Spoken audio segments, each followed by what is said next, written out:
Dans les années 1800, un fils de paysan de Jericho, village de l'état du Vermont, fit une incroyable découverte. Le jeune homme, fasciné par la neige depuis sa plus tendre enfance, avait photographié des milliers de cristaux de neige à travers le microscope que ses parents lui avaient offert pour ses 17 ans, au sacrifice de leurs économies.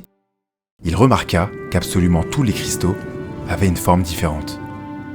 Wilson Bentley, l'homme qui croyait à la beauté unique et éternelle du cristal de neige, à une époque où cette dernière ne représentait aucun intérêt pour la société, a vécu seul et incompris. Une des caractéristiques qui distingue le plus l'homme de l'animal, c'est notre singularité. C'est notre aptitude à briller par nos différences, celle qui nous permet de réaliser de grandes choses que nous soyons attirés par la richesse de l'amour, de la vertu ou de la gloire. Mais cette marginalité peut vite sembler être étouffée par la vie en société. Après tout, je n'ai pas demandé à être là, alors pourquoi mes parents me demandent de subvenir à des besoins ?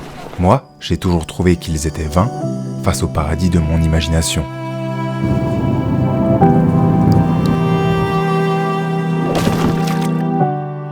Mais voilà, si on ne travaille pas, la fin va sonner, les autres vont me juger, il faut bien accepter ma condition et me permettre de vivre dignement. Et ça passe par l'acceptation de son prochain.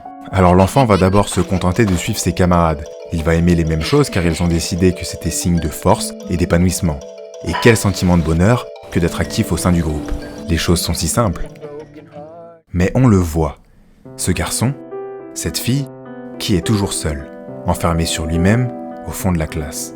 Il est bizarre, si différent de nous et alors même qu'on essaye de l'intégrer à notre groupe, il gaffe. En fait, il n'est simplement pas intéressant. Alors vous avez sans doute du mal à le concevoir, mais il existe des hommes qui n'aiment pas admirer les lumières de la ville qui brillent au cœur de la nuit. Certains sont prêts à tout pour échapper à ce bas monde étouffant et à la mesquinerie des relations humaines. Il y a des gens que nous ne pourrons jamais rattraper.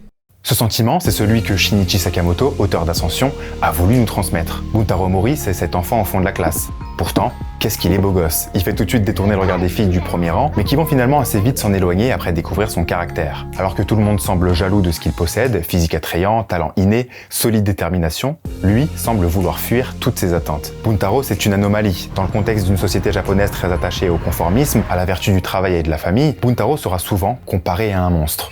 C'est après un bizutage par Miyamoto suite à sa mutation de lycée et à sa froide insertion dans sa nouvelle classe avec ses camarades qu'il s'éveilla à l'escalade.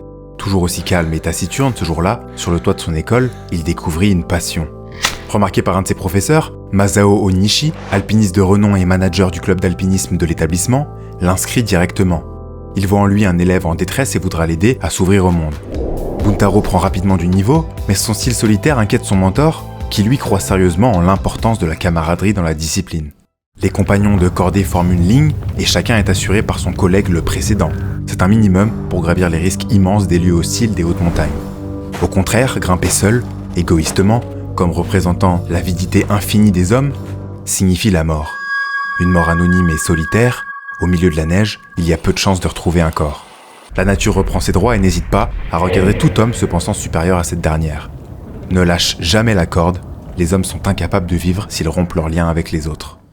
Cette conviction, pourtant évidente d'apparence, Buntaro va la confronter lors de ses ascensions. S'il a du mal à observer ses camarades et à se conformer à leur image, il se sentira par contre observé par la montagne. Après un incident au mont Futago avec le club d'alpinisme, confronté au coup bas malsain d'un journaliste opportuniste, le club est dissous et la dignité de ses membres est rabaissée. Affiché en public, Buntaro en est maintenant persuadé, il veut grimper seul, compter que sur lui-même, loin de tous ses problèmes. Ascension, c'est un manga d'alpinisme, mais vous l'aurez compris, pas uniquement. Déjà, pour contraster avec pas mal de ses camarades traitant d'activités sportives, ici c'est un registre uniquement réaliste qui sera mis en scène. Pas de super aptitude inhumaine, pas de caractère optimiste idéalisé, la volonté seule ne sera pas suffisant pour accomplir une quête héroïque. Buntaro, c'est pas un héros, c'est un homme complexe qui passera par divers stades de questionnement. Il n'a pas décidé pleinement d'être cet alpiniste solitaire de génie, il l'est devenu car il avait du mal à affronter la vie. Ascension, c'est la philosophie de l'absurde d'Albert Camus. C'est comprendre que pour Buntaro Mori, à l'instar de Meursault dans L'étranger, le conditionnement du groupe et l'urgence de ses responsabilités prônant d'accepter les conventions sociales, est quelque chose de bien absurde. Les hommes sont capables d'atrocités pour parvenir à leur fin, et cela même s'ils doivent piétiner la liberté des autres. Buntaro, lui, répondra toujours avec sincérité. Il aura un mal fou à répondre autre chose que ce qui lui passe dans sa tête au moment où on lui demandera de s'exprimer. Ce n'est pas vraiment qu'un introverti qui parle peu car il pense beaucoup, c'est avant tout un pragmatique qui dit ce qu'il pense mais qui ne pense pas grand chose. Il est aligné avec ses pensées. Ce qu'il perçoit, c'est ce qu'il dira. Ça fait de Buntaro un personnage ironiquement bien plus dans la norme que ses camarades. Il ne s'oblige pas à des contorsions entre ce qu'il pense et ce qu'il dit. Pourtant, ses collègues, habitués à penser toujours plus loin que leurs paroles, agissant toujours avec une idée derrière la tête, ajoutant donc des intermédiaires superficiels entre leur représentation et la réalité, ce seront eux qui jugeront Buntaro comme anormal. Face à ce ridicule caractère de l'existence, à ce paradoxe de la course infinie vers la gloire aux dépens du respect de son prochain, Buntaro, lui, a trouvé sa place. Une passion qui a tellement de sens qu'il lui permettra de tout oublier le temps d'une ascension. Pendant la lecture de ces 17 tomes, c'est la discipline de l'alpinisme qui sera sublimée. C'est un dessin fidèle et réaliste qui parcourra diverses montagnes, des petits pics montagneux du Japon au célèbre mont Fuji, des plus hautes montagnes de 8000 mètres comme le K2 à Séuse, une falaise des Alpes françaises. Et oui, comment parler de montagne sans faire au moins une référence à notre beau pays? Pas mal, non? C'est français. C'est aussi un souci du détail dans un dessin immersif qui nous fera parfois ne plus rien comprendre à la composition quand une tempête de neige fera apparition, et des dessins oniriques nous faisant apprécier la grandeur des paysages. L'auteur s'est fortement renseigné sur les techniques de la discipline, des termes parfois compliqués mais toujours simplifiés et des éléments fidèles à la pratique. Le caractère design est lui aussi très concret. Les personnages sont pleins de défauts et le trait fin des détails des visages nous transmettent toujours très justement les émotions qu'ils traversent. Les rides des années d'expérience, les gerçures des lèvres dues au froid, le vide ou le plein du blanc des yeux. Témoin des magouilles de la société japonaise et des individus qu'elle peut engendrer, confronté à certains anciens camarades se réfugiant dans un monde qu'il veut repousser, Buntaro vit à travers un petit boulot avec le strict minimum, pour qu'enfin, le week-end, il puisse fuir et grimper seul. Mais rattrapé par le manque de moyens, il s'embarque dans une nouvelle ascension avec une équipe de 5 alpinistes. Une expédition sponsorisée par une grande entreprise qui a trié des grosses têtes de la discipline. Le but, entraîner une équipe d'élite pour atteindre un sommet jusque-là encore jamais exploré, le K2. Un massif du Karakoram de 8611 mètres. Le deuxième plus haut sommet en dessous de l'Everest, mais un sommet bien plus difficile à atteindre. Mais la montagne en équipe, c'est comme une mini-société. Buntaro se retrouve face à ses démons en se confrontant à nouveau à un bizutage par les différents profils d'alpinistes. On aura le vieux japonais expérimenté qui réclamera un respect total et hiérarchisé, un caractère borné et rigide qui n'acceptera aucune insubordination. Il y aura aussi l'alpiniste méprisant, l'avide qui ne jure que par l'argent. Ou l'alpiniste désintéressé qui vient dans la montagne pour cacher un sombre passé. Et bien sûr, la figure du jeune plein d'entrain qui se mettra constamment en concurrence pour dépasser Buntaro, jaloux de ses compétences. Au final, dans la montagne ou dans la ville, rien ne change. Si Buntaro est venu chercher un lieu pur dans la couleur de la neige éclatante, un seul groupe de 5 individus peut entacher ces lieux d'apparence si innocents. L'expédition prendra fin de manière tragique.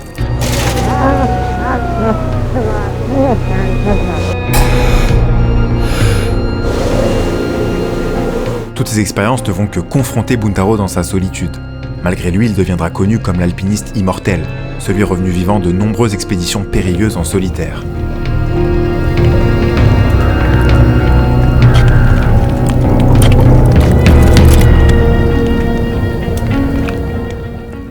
Mais toujours en manque de moyens, il doit trouver un travail. Alors qu'en est-il pour les marginaux de cette étape?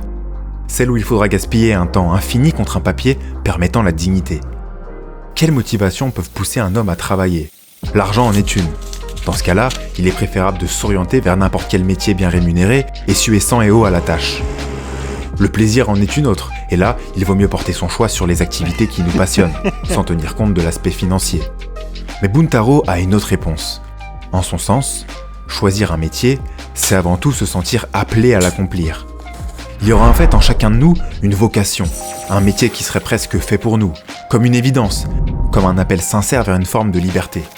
Cette vocation, il l'a eue ce jour-là, sur le toit de son lycée. Ascension, c'est aussi un message d'espoir. Si vous cherchez souvent à fuir la misère, l'ennui ou le temps, consciemment ou non, c'est très certainement que vous n'avez pas encore trouvé cette vocation.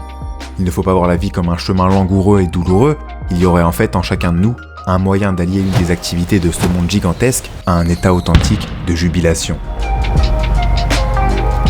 Mais Buntaro reste habité par ses démons. S'il a trouvé sa voie, il est toujours malade. Malade de sa relation avec ses prochains, et après toutes ces années à fuir dans ces montagnes, il se rappelle de la phrase d'Onishi. L'homme n'est pas fait pour vivre seul. Il y aura alors une dualité entre son attrait pour la montagne qu'il maîtrise aujourd'hui à la perfection et son envie d'être un peu plus inclus dans la société. Les années passent et Buntaro n'a rien connu, à part le décalage de la montagne.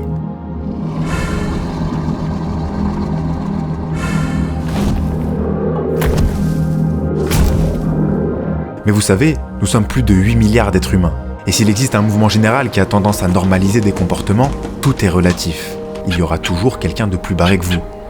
Si c'est notre singularité qui fait notre richesse, on reste des êtres vivants dotés des mêmes atouts. Au départ, on est avec les mêmes caractéristiques globales. C'est notre vécu qui nous différencie, mais au final, on cherche tous la même chose. Alors si vous vous sentez seul, sachez que ce n'est qu'illusion. Il existe des hommes qui peuvent vous comprendre dans la masse. Alors ceci arriva. Buntaro rencontre Anna, une femme qui, à l'instar de notre grimpeur, a toujours été à l'écart. Un miracle peut-être.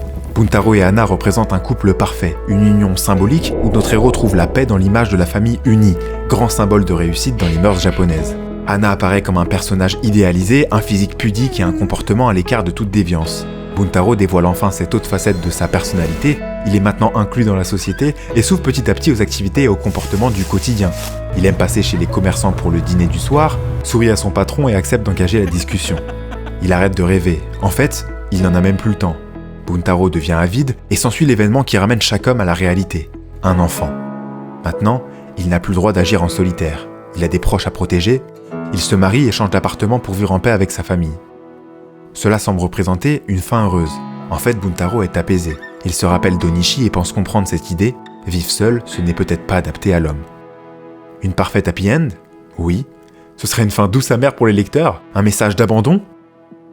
Mais le manga, c'est avant tout le support du rêveur. C'est pour beaucoup, tout comme les montagnes pour Buntaro plus jeune, un exutoire.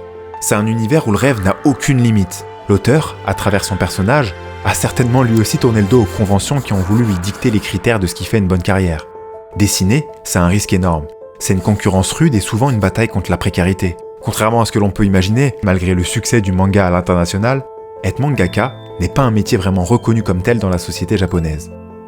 Alors le message de son œuvre se devait d'être différent. Ayumu Takemura, un jeune alpiniste fan des exploits de Buntaro, l'alpiniste immortel, a suivi les traces de son aîné depuis leur rencontre au mont Fuji, où notre protagoniste a travaillé dans la récolte des données météorologiques. Takemura, c'est le reflet de Buntaro, mais lui, il n'a jamais cessé de rêver, pendant que Buntaro s'incrustait dans le collectif du bas-lieu. Lui a donné toute sa vie pour la montagne, et il ne compte pas s'arrêter ici. Il vise le K2, le plus haut sommet du monde, et propose à Buntaro de l'accompagner. Le père de Takemura lui supplie son aide, sachant son fils bien trop imprudent face aux dangers de la montagne. Buntaro a promis à Anna de ne plus partir, mais face aux aveux de son aîné inconscient des risques et à la demande de son paternel, il repense à son rêve, le K2. Il n'a jamais pu l'escalader. Alors, une dernière ascension pour notre héros, la montagne la plus difficile au monde. Avec son aide, il devrait réussir à rentrer de cette expédition. Le style prévoyant et omniscient de Buntaro se confronte à celui de Takemura qui est prêt à tout sacrifier pour atteindre rapidement le sommet. Ce duo d'alpinistes en discordance s'aventure alors là où personne n'a encore mis les pieds. Face à la fougue aveugle de Takemura, Buntaro se sent surmené. S'il aimait la montagne, c'était pour se tenir loin des tendances sociétales. Mais Takemura, en contrat avec un sponsor qui couvre le budget de l'expédition, est obligé de filmer la progression, retranscrit en direct sur internet. Par toutes ses actions peu habituelles et désinvoltes, Takemura profane les lieux. La montagne n'est plus un endroit de solitude, elle est maintenant sous les projecteurs du monde. Buntaro n'a plus envie de continuer. Il pense à sa famille qu'il aimerait retrouver. Sa gentillesse l'aurait poussé à accepter cette mission. Pourquoi est-il là ? A-t-il eu de la pitié pour Takemura, voyant son reflet de son ancienne personnalité fermée au monde ? Mais la nature reprend toujours ses droits, et la désinvolture sera sévèrement sanctionnée.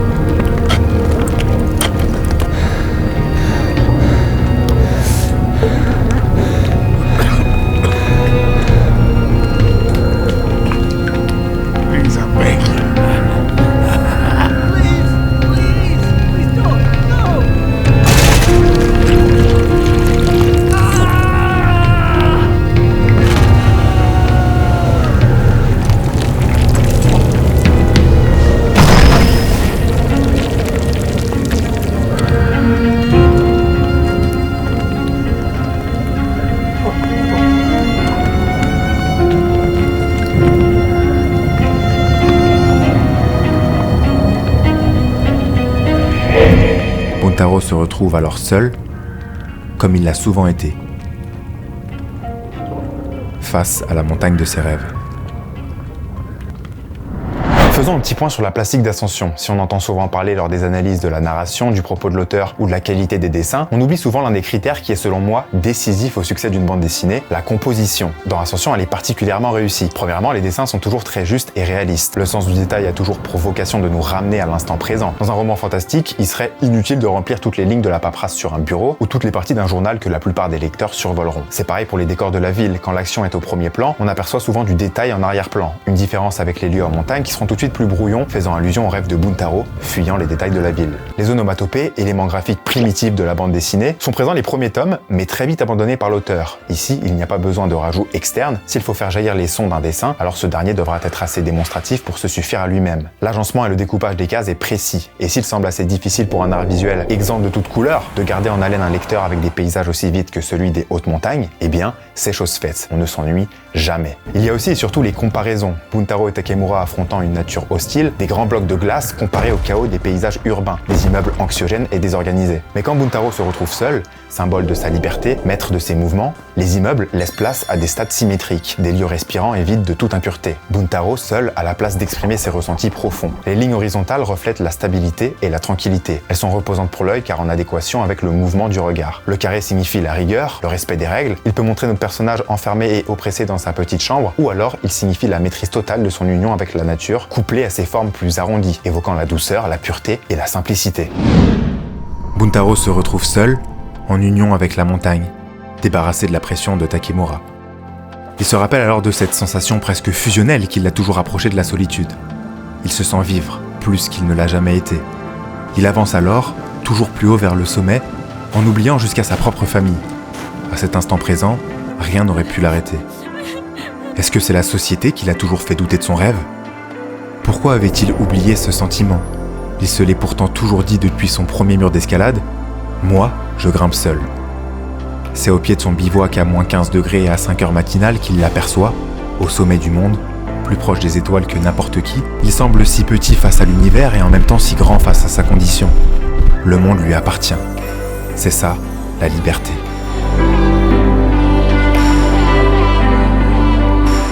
Accroché à la dernière paroi avant d'atteindre le sommet, maintenu en équilibre uniquement par ses deux piolets, il flirte avec la mort. Il est peut-être fou, quoique, c'est peut-être ça, se sentir vivre. Sous les conditions les plus extrêmes des hauteurs, le vent de pic isolé souffle et coince Buntaro. Les conditions météo se gâtent, les nuages ont couvert le ciel en un instant. À 500 mètres du sommet, il doute alors. S'il descend maintenant en rappel, il sera vite au pied de la paroi. Mais s'il continue, rien ne garantit sa survie. Pourtant si proche de son objectif, c'est face à la mort que l'homme se remet en question. A-t-il le droit de tout abandonner ? S'il faute, il ne pourra plus jamais tenir sa fille dans les bras. Le choix le plus complexe de sa vie certainement. Impossible de se décider, Buntaro nous donne ce qu'il n'a jamais réussi à partager. Symbole précieux de l'être vivant, ses larmes. Il revoit Anna. Pourquoi mon mari est-il amoureux de la montagne ? Il a peut-être pris sa décision trop tardivement, ses mains tremblent, sans doute un symptôme d'hypothermie. Sa peau a changé d'apparence. Il regrette presque. Mais il n'est pas encore à bout de force. Je vais redescendre et rentrer vivant auprès des miens. Buntaro accepte sa défaite, alors, en contrepartie, il doit rentrer en vie. Mais sous le froid et les conditions extrêmes, son corps ne lui répond plus. Et, pour juste un instant d'inattention, il a lâché la corde. Il est alors sans dispositif d'assurage pour la descente, une tâche impossible. Buntaro est comme un astronaute dans l'espace, et dans cette zone de la mort, inutile d'espérer une quelconque adaptation du corps à l'altitude. Il ne peut plus ni avancer ni reculer. Il perd conscience.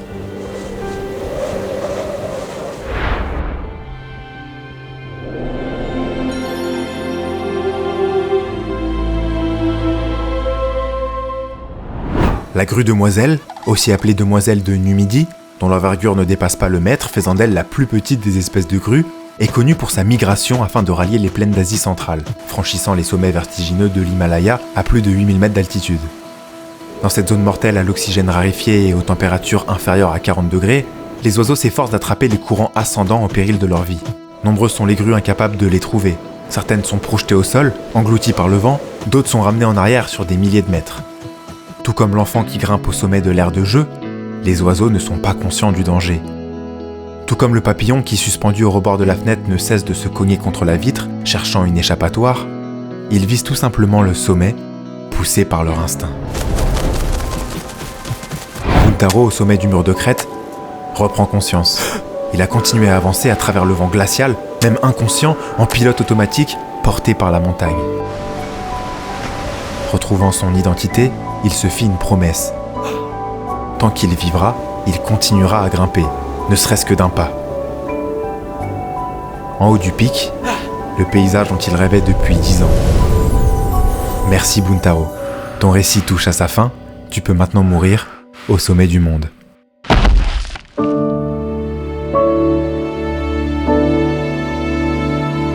Cette dernière scène dramatique aurait donné toute sa majesté à cette épopée identitaire. Mais voilà, dans le souci d'une fin plus morale et optimiste, Shinichi Sakamoto permettra à Buntaro de redescendre de la montagne. Il dit en dernière page de son tome que son personnage en est un qui vit à notre époque. Buntaro est vivant, il porte sur ses épaules les mêmes souffrances que nous. Le 11 mars 2011, le séisme dévastateur de la côte pacifique du Tohoku entraîna le décès de plus de 18 000 hommes. Malgré ces tragédies, l'auteur, comme son personnage, ont la responsabilité de partager ces difficultés. Ils ne doivent pas détourner le regard. Quelle que soit la souffrance que nous éprouvons, nous n'avons pas le droit de poser notre sac à terre. Il nous suffit alors de croire qu'une fleur nous attend un peu plus loin, au bord du chemin. Voilà la conviction de l'auteur.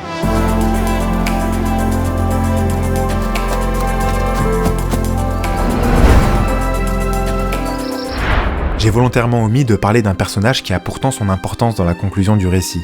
Hara est un personnage qui apparaît que 2 fois dans la série. Il est en fait celui qui va lancer Buntaro sur le chemin de l'alpinisme en solitaire. Présent lors du premier tournoi organisé par Onishi, il remarque le style de Buntaro, identique au sien, et lui dit qu'il est possible de grimper en pure liberté, seul. Buntaro, des étoiles dans les yeux, va alors suivre cette voie. On revoit Hara à la dernière ascension. Après la mort de Takemura, Buntaro tombe sur un cadavre. Hara est agenouillé devant un mur de glace. Sa dernière action, il a levé son sweat, sûrement dû à l'hypothermie. Les motifs sur son vêtement, 2 ailes déployées, peuvent nous rappeler Icare, comme l'hallucination que Buntaro semble apercevoir. Dans la mythologie grecque, Icare meurt d'une chute dans la mer s'étant approché trop près du soleil, entraînant la fonte de ses ailes de cire. Métaphore de l'avidité humaine, le sort de Hara, se repentant auprès de la nature, aurait pu être celui de Buntaro. C'est pour cela que, s'il survit au K2, ce ne sera pas sans répercussion.